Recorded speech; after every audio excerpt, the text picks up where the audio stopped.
Hi, everyone. I'm Tanya Rivero. Defense Secretary Mark Esper says U.S. forces will not be leaving Iraq following the killing of a top Iranian general in the country last week. His clarification comes after a draft letter from a Marine Corps general suggested troops would be repositioned in preparation for a possible withdrawal. On Sunday, Iraqi lawmakers passed a non-binding resolution calling for all foreign troops to leave the country.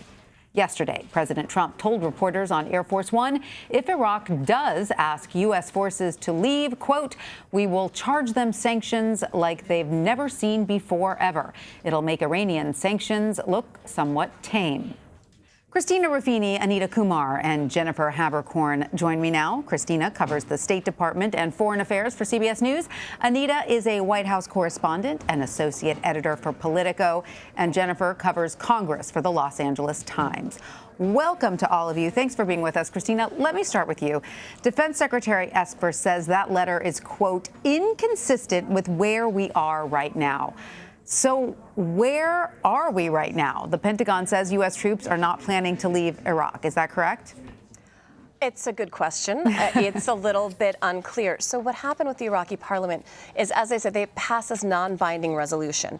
There is currently a caretaker government in Iraq, and it's unclear if they actually have the authority to kick U.S. troops out of the country.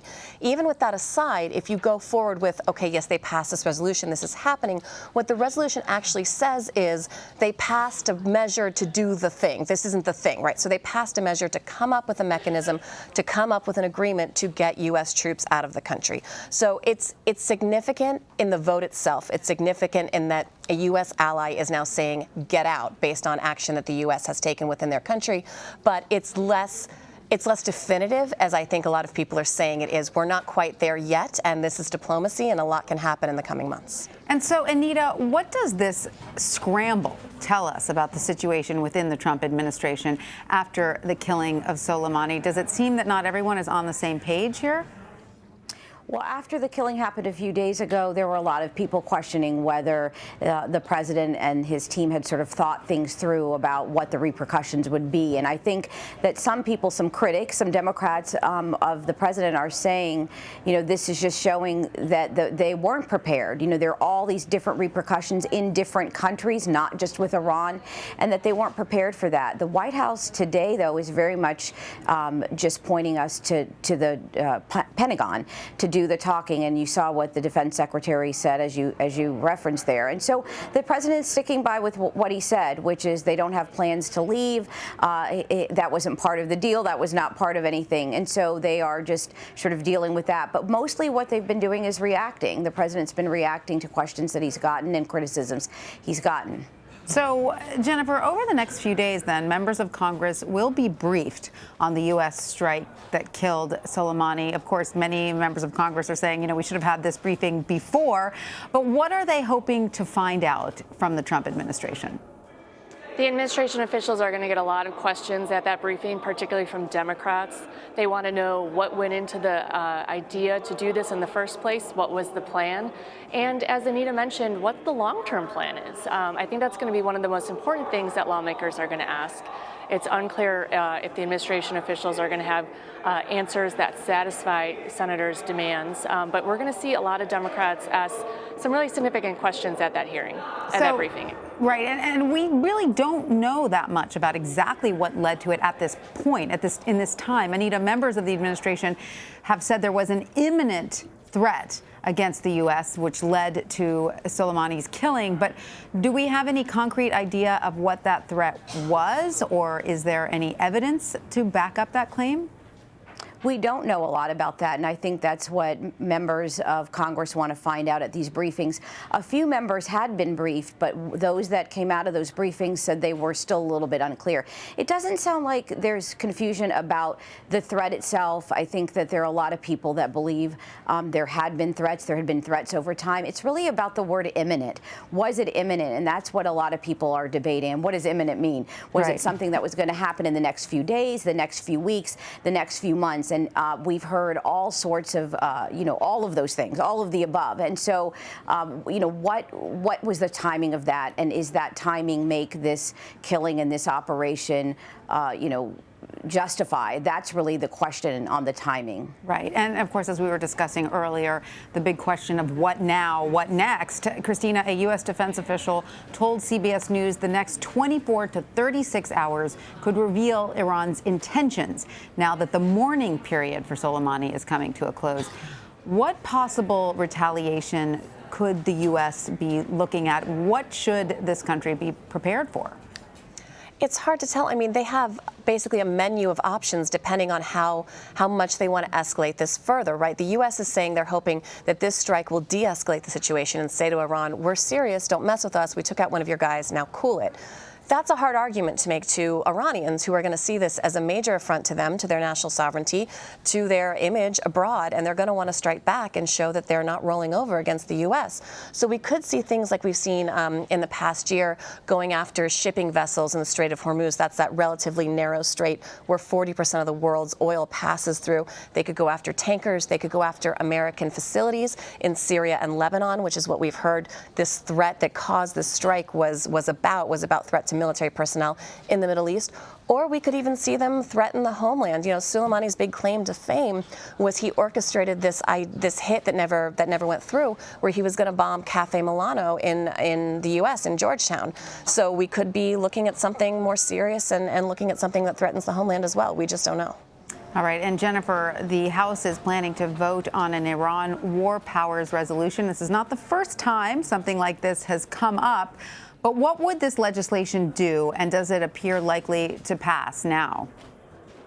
Yeah, this legislation would essentially say that the United States has to end military operations in the next 30 days, and unless Congress authorizes something new. That seems very likely to pass a Democratic House, where there's a lot of frustration with what happened, a lot of questions for the administration that, as we mentioned, they haven't been able to answer. So we expect it to pass the House. A similar measure is likely to come up in the Senate, where it could pass as well, but it stands little chance of having the votes to override a presidential veto. If this were to pass, we'd expect the president would veto it to show the strength of the administration, and then Congress would not be able to overcome it. You need too many votes in order to do that. You know, and of course, Congress had looked at doing this before, at limiting the Iran military action in the past. Can you remind us why it didn't succeed before? And things, I guess, apparently are not different enough now for it to pass in most likelihood. Well, this came up just a couple months ago. There was debate about inserting this into a defense resolution. The House wanted to do it, but the Senate did not. Again, we get into would the administration have tried to veto it at that point.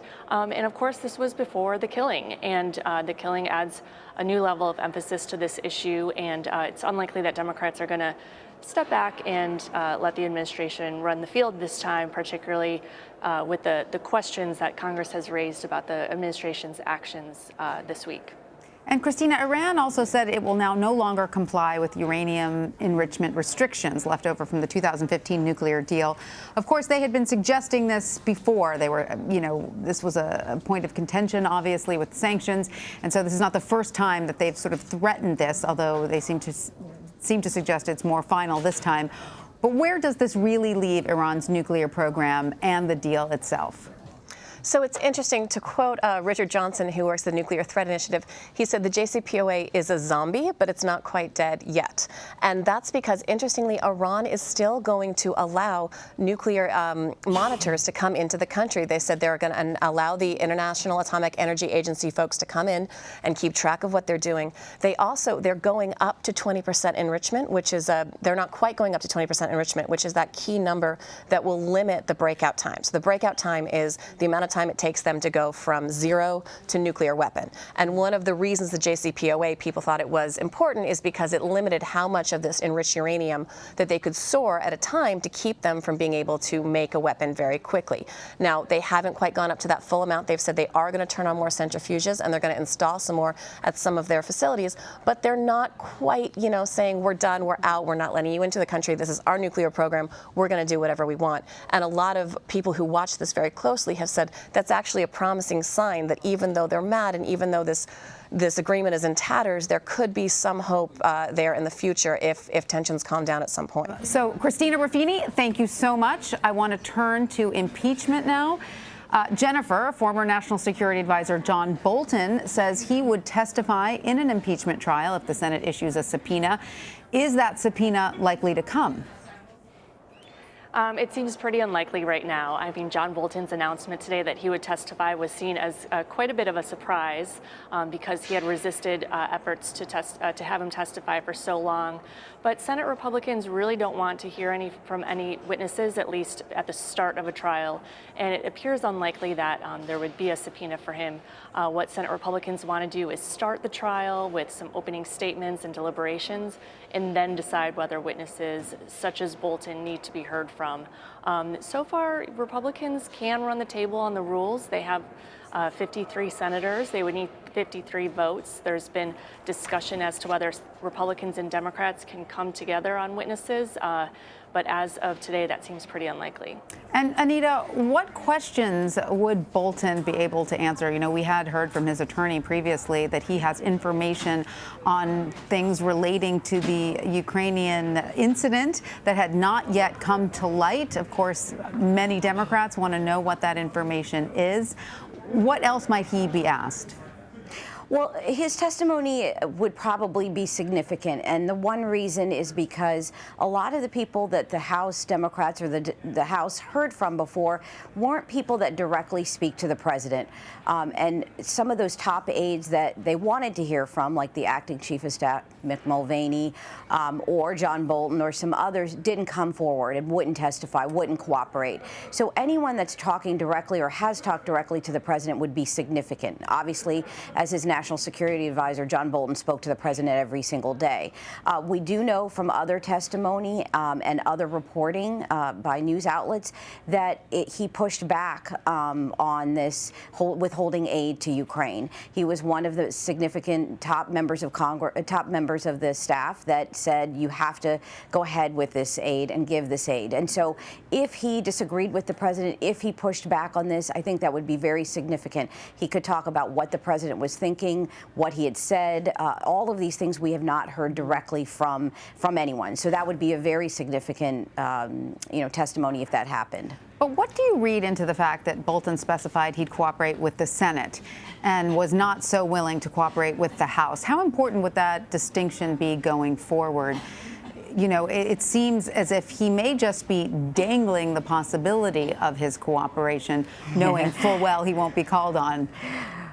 Well, that's a very interesting prospect because remember, since he parted ways with the president, they have sort of been, sniping back and forth, right? They disagree on how he was let go or how he decided to leave. Was he fired? Wasn't he? What information he has? So it's very possible. He keeps saying that he has information, but we just don't know what it is. He keeps, tweeting things, and we just don't know. I don't know that it's that significant. Obviously, the House portion of this is over. It seems to be over. It's likely now to go to the Senate for this trial. If you'll recall, there was a lawsuit pending. He says he was waiting for this lawsuit to determine whether he was compelled, whether he had to testify. He had the President of the United States telling him not to testify and Congress saying that he should testify. That lawsuit is moot. It's gone now, and he has decided that he could testify. So I'm not sure.